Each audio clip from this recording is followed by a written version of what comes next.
everyone, it's Sandra, and this is my kitchen indoor worm bin I call Cinderella because she gets everything we sweep off the floor plus dryer lint.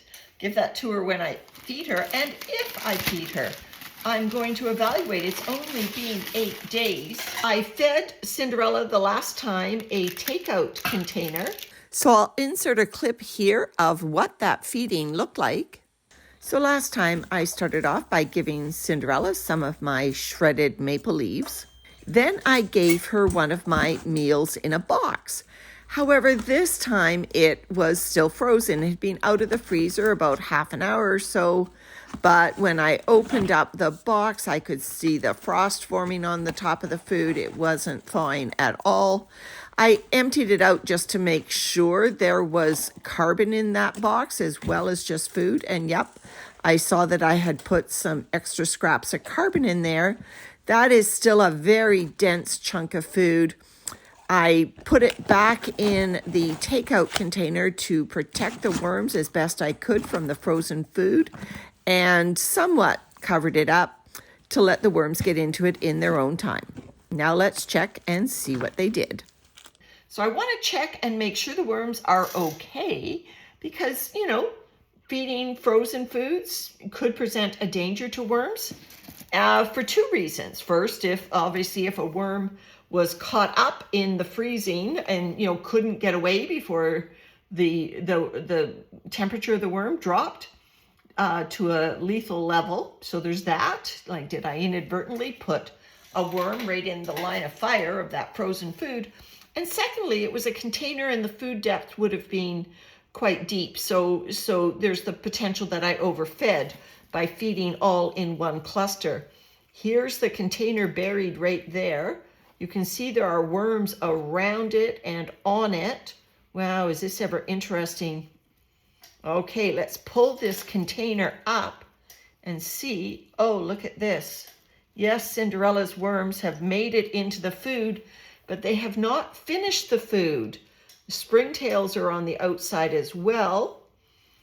So by feeding in this container, I have delayed the consumption of this food by the worms.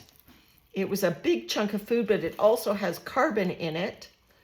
So look at the worms all around this takeout container. Okay, I'm gonna put that in the dark so I don't stress those worms out. Ooh, there's a gorgeous cocoon sitting right there. I am going to move this plastic aside and I am going to create a feeding zone over here in this, gorgeous fluffy casting end. And I am going to dump the contents of that takeout container into this end with some fresh carbon, sort of to give the worms another look at that food so that it is no longer confined to that takeout container. For a couple of reasons. First, I do think the food density is too dense in there. And secondly, this gives them a chance to spread out a bit. I don't want the worms clustered up like that and not being able to get to the whole food. So I'm going to give them newspaper, which is a very quickly consumed carbon. I'm going to give them some newspaper. And then I'm going to dump this probably very smelly food. Come on, worms, come with me. Come with me. Right there. I'm going to keep the old container here. You see, this container had carbon in with the food, but there's the food. The worms can't get to it because, like I said, it was too dense. But now I've spread it out and it is smelly. Smelly not in a anaerobic way, but smelly just because it's old food. Okay, the answer to most worm bin problems is carbon. There you go, Cinderella. There's a little bit more carbon for you. And I know that food had eggshell, but I'll give you a little bit more eggshell grit as well. And we'll just bury up that food. Where are we going to put Prince Charming? Because we're going to have two feeding areas. And then I'm going to bury the container after I just dig up this end, because I imagine there's a lot of worms even underneath, because the container would have been leaking food juices. Yeah, it was leaking all down here. Look. Yeah, lots of food interest in this area. So this worm bin is officially on a diet.